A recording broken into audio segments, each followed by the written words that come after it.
بسم اللہ الرحمن الرحیم، السلام علیکم ورحمۃ اللہ وبرکاتہ۔ محترم سامعین، بہت سے ساتھیوں نے جامعہ دارالعلوم کراچی کے ایک فتوے کے بارے میں پوچھا ہے، کیونکہ سوشل میڈیا پر اس وقت بہت زیادہ وائرل ہے۔ اس فتوے میں لکھا گیا ہے کہ جراب پر مسح کرنا جائز ہے۔ محترم سامعین، اس فتوے کی حقیقت آپ لوگوں کے ساتھ شیئر کرتے ہیں، اور دراصل یہ فتویٰ کیا ہے آپ لوگ ساتھ اسکرین پر بھی دیکھ سکتے ہیں۔ محترم سامعین، فتوے میں لکھا گیا ہے کہ جناب مفتی صاحب السلام علیکم ورحمۃ اللہ وبرکاتہ، عرض ہے کہ ہمارے ہاں قرغستان میں وضو موزے بنائے گئے ہیں۔ ان کی خاصیت یہ ہے کہ ان میں پانی ڈالا جائے تو باہر نہیں آتا، نہ ہی باہر سے اندر جاتا ہے، 3 میل تک چلا بھی جا سکتا ہے۔ مگر یہاں علماء کے درمیان تیسری شرط میں کچھ اختلاف ہوا ہے، وہ یہ کہ موزہ کھڑا ہو سکتا ہے، مگر جو حضرات عدم جواز کے قائل ہیں ان کا کہنا ہے کہ یہ موزہ اس میں سب سے اوپر لگی لاسٹک کی وجہ سے کھڑا ہے، جبکہ دوسرے حضرات کا کہنا ہے کہ اس کی ساخت ایسی ہے کہ یہ کھڑا ہو سکتا ہے۔ ہم نے موزہ اس سوال کے ساتھ نمونہ کے طور پر لگایا ہے، براہ کرم اس پر واضح جواب تحریر فرما دیں کہ آیا اس پر وضو ہو سکتا ہے یا نہیں، تاکہ اختلاف رفع ہو جائے،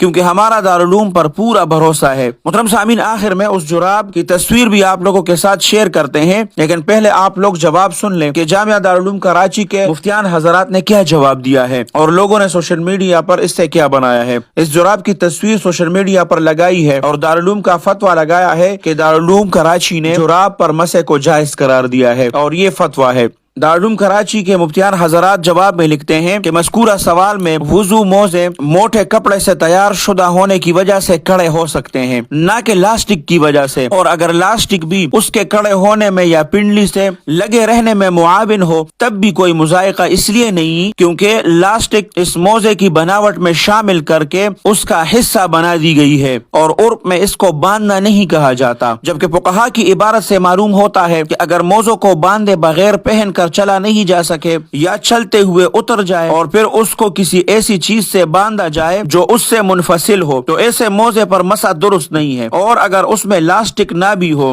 تب بھی بظاہر یہ اپنی موٹائی کی وجہ سے کھڑا رہے گا، اگرچہ اوپر سے کچھ ڈھلک جائے، نیز اس کے ڈھلکنے سے ٹخنوں تک کا کھلنا یا چلتے ہوئے اتر جانا مشکل ہے، لہٰذا اس موضوع پر وضو میں مسح کرنا درست معلوم ہوتا ہے۔ محترم سامعین، چونکہ اس کی تصویر جراب کی طرح ہے تو اس کو سوشل میڈیا پر اس فتوے کے ساتھ شیئر کیا جا رہا ہے کہ دارالعلوم کراچی نے جراب پر مسح کو جائز قرار دیا ہے۔ تو اس فتوے کی حقیقت سے ہم نے آپ لوگوں کو آگاہ کیا، کبھی بھی بغیر تحقیق کے بات کو آگے شیئر نہ کریں، پہلے تحقیق کیا کریں پھر اس کے بعد اس چیز کو آگے شیئر کیا کریں۔ اللہ سبحانہ و تعالی آپ سب کو اپنے حفظ اور امان میں رکھے، اپنے خصوصی دعاؤں میں یاد رکھے۔ السلام علیکم ورحمۃ اللہ وبرکاتہ۔